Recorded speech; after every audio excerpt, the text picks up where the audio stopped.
So as for the question, would I recommend the book?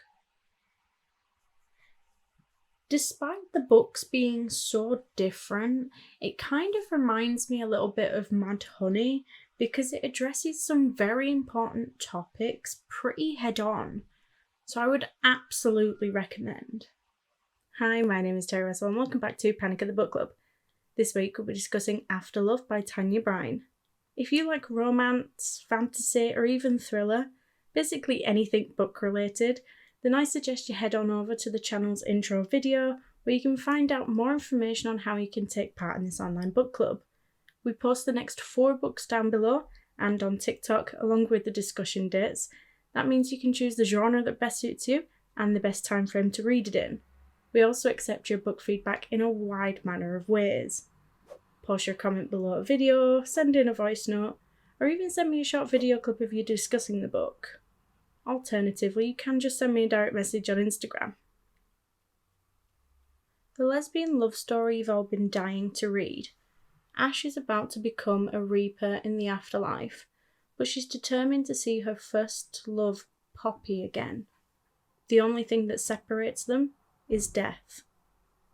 The last thing Ash hears is the sound of breaking glass as the windshield hits her, breaking into a million pieces like stars. But she made it.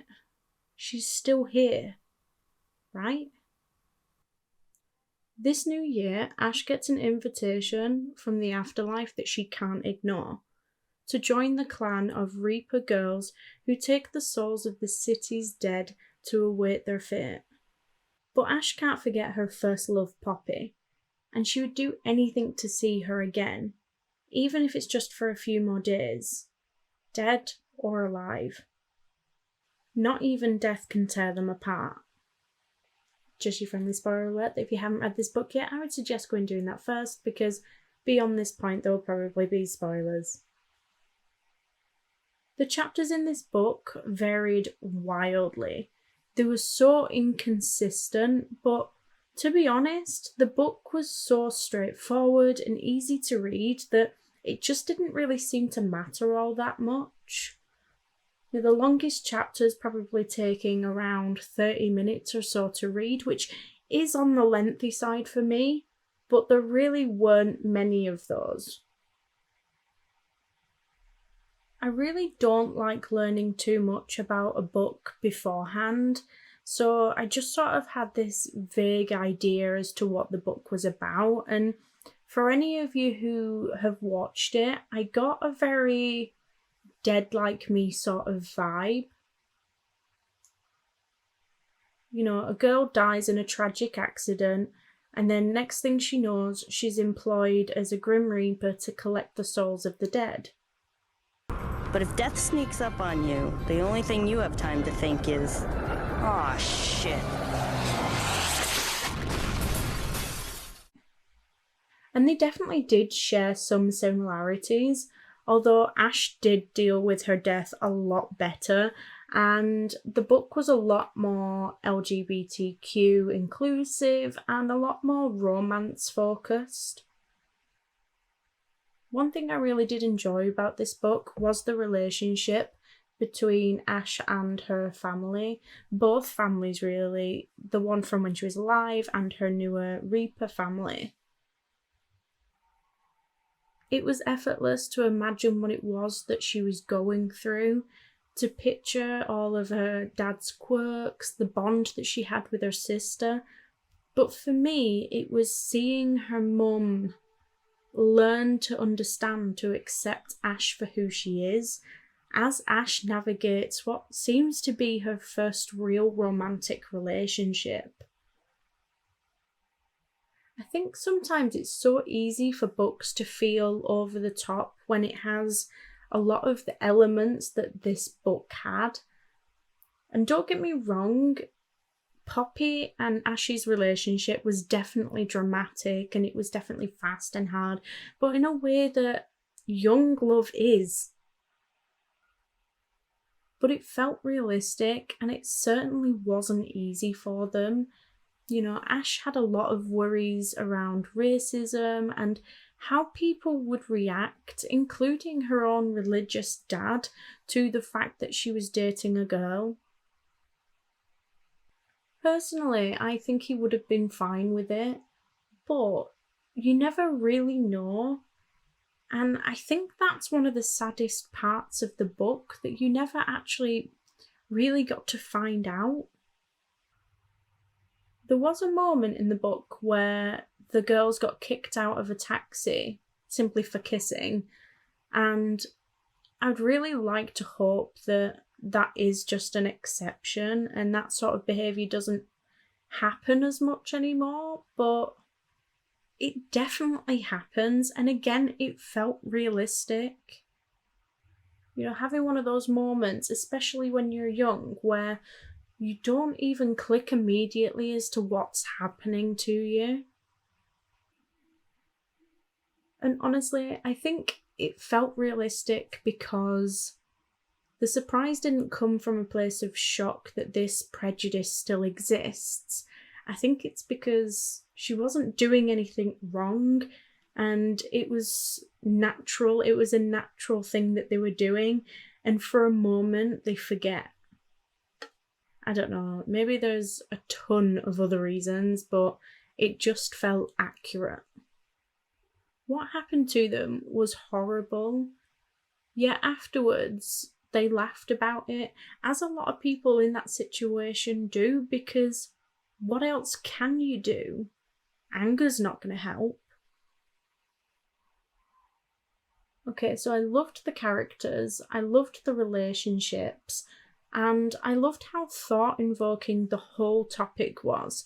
And I could sit around here and talk about it all day, but there are two main things that I need to talk about. The first thing is that ending. I'm not really sure what it was that I was expecting, but my main theories were that, one, they were going to find a way for Poppy to survive, and it would be a beautifully sad ending, but expected. Or she would have died anyway, and they would find a way to make it so that she could stay, which I think would have felt a little bit more fairy tale and happily ever after. I wasn't expecting that ending. Like, I didn't even realise that it was happening. I didn't even realise that she had died. It was just such a beautiful and sweet moment, and then the other Reapers turned up, and it was such a beautifully sad ending. It was kind of a happy ending, but it was sad too, you know? Out of all of the endings I had imagined, this was way more impactful. Which leads me to the second thing I want to discuss.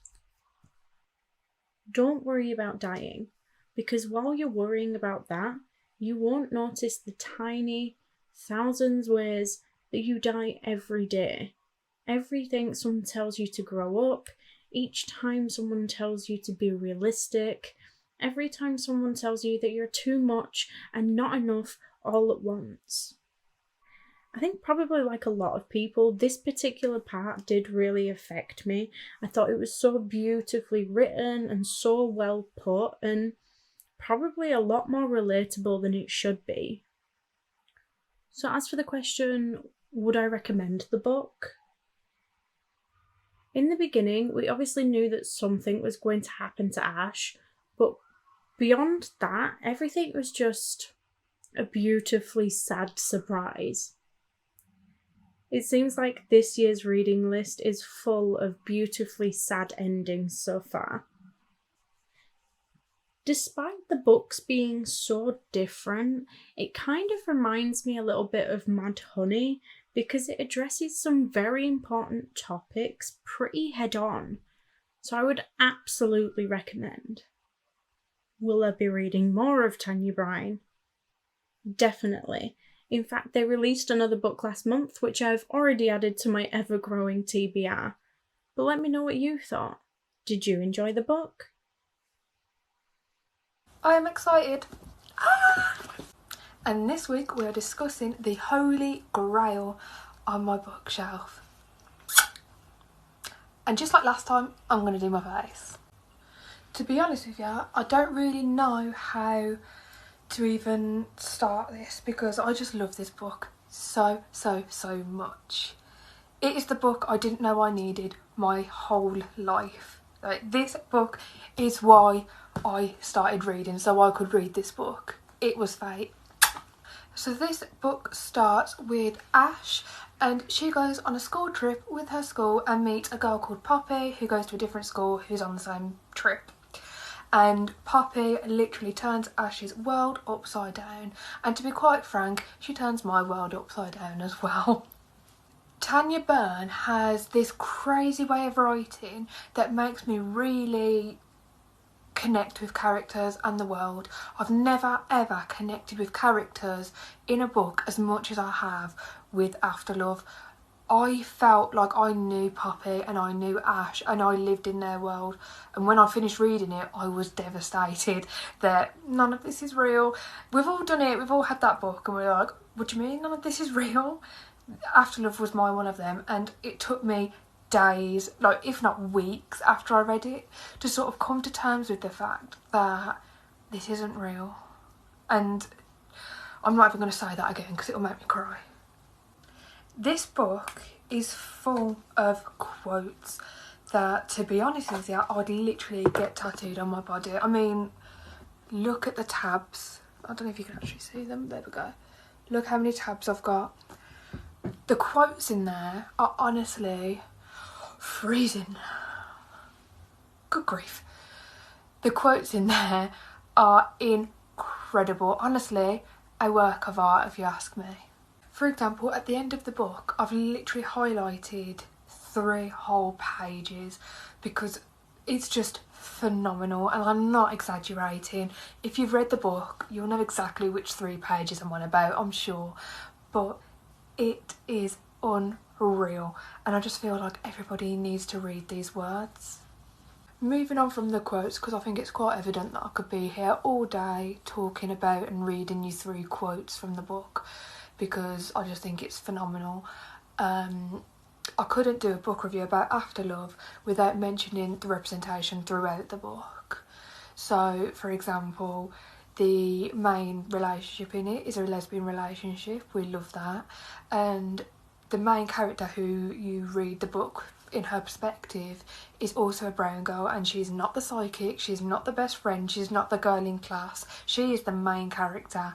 And we love that. We love the representation, and there's more representation throughout, such as in their class there's a girl who wears a hijab. There's loads of different things scattered around, and it's just so nice and refreshing and modern, I guess, to see and read a book with such diversity and such diverse characters, situations, relationships. I love to see it. I found the book so fast-paced, I think, and I don't know if fast-paced is the right word, but there's always something going on. There is not a single part of the book that I felt bored during. Whereas some bits in other books, you know, there's a chapter or so and you're like, realistically nothing's just happened, that was quite boring. But there's absolutely no part of that in Afterlove. It's not like always go like fast-paced, but you're never bored. It's never just dragging. There's always something going on, something that you want to read more about. For me, the chapters are perfect. There's some shorter ones, some slightly longer ones, but none of the longer ones are like ridiculously long and you're thinking, oh my god, how much longer is left of this. There's none like that in my opinion. But yeah, I find them really good lengths. So the end of the book sort of leaves you at a loose end, as in you obviously know what happens at the end of the book because you read it, and you don't know what happens after the last page, the same as any book.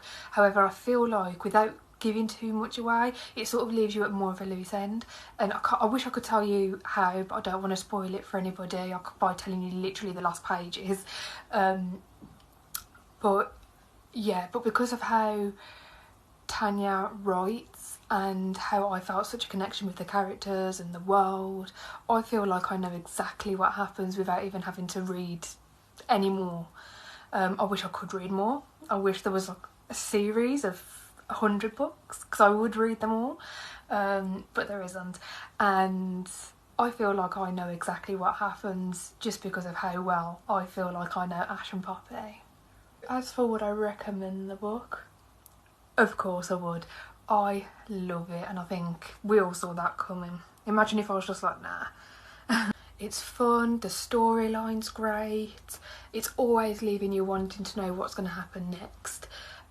It's emotional and it's insightful. It's everything you'd ever need in a book, and it will make you laugh out loud, it will make you cry out loud. It's just amazing. One of the promos when the book first came out is saying that it's the lesbian story you didn't know you needed, and I could not agree with that more. It's exactly what I needed. From the day I started it to the day I finished it, I was like, this is the book that I needed forever. Like, I knew this was going to be the book that I tell everybody about, that I keep forever. It was just amazing. And this is going off good memory as well, because I first read it over 1.5 years ago, I think. And I've reread it since. I've reread it really recently actually as well. And every time I read it, even though I know the ending, I enjoy it just as much as I did the first time, honestly. I'm also sure as well that anybody can enjoy this book regardless of your sexuality, regardless of your age. It's a YA. I'm 25 and I still thoroughly enjoy it. Something else that I loved about the book is that it's set in Brighton in the UK, but there's so many landmarks in the book and little places that you can actually go to in real life. So like Poppy's favourite cafe, you can go to Poppy's favourite cafe and order Poppy's favourite drink, and you can get all that information from the book, and I just think that's really fun. I'm also going to throw it there because I'm still extremely excited and extremely grateful that I actually went to Tanya's book launch for her new book, In the Shallows. It's actually just there. And I know first-hand experience that Tanya is the most beautiful and wonderful person ever, because I also took my copy of Afterlove, of course I did, and she signed everything. She signed my new book, she signed my old book, she signed my print for her new book. She signed everything, and she was just the nicest human being ever. Honestly, I am still dying. We haven't got a picture, look. So that was my probably very predictable book review of Afterlove. Highly recommend it. Absolutely love it. Everybody knows I love it. I didn't stop going on at Terry until she read this book because I love it that much. If you've ever been on my BookTok page, you'll know how much I love this book. I've mentioned it so many times throughout the years on so many different videos. I think my first BookTok video actually might have featured this book. Probably, wouldn't put it past me. So yeah, love it, highly recommend. Thanks for listening. Hope you have a good day. What an amazing video. And thanks again, Lauren, for recommending Afterlove. Next week there'll be no Panic at the Book Club. However, we'll be returning as normal the following week with The Girl with No Soul. So don't forget to get your comments and thoughts in by Monday the 25th of March at the latest to be a part of the discussion. You can now do this on YouTube, TikTok or Instagram. The week after that is The Woman Who Lied. But don't forget, if you do need a little bit longer to read a book, we do now list the next 4 books down below and on TikTok along with the discussion dates. That means you can choose the genre that best suits you and the best time frame to read it in. Thank you all for joining, and if you like this video, please don't forget to like and subscribe. It's always appreciated, and I will see you next week. Bye.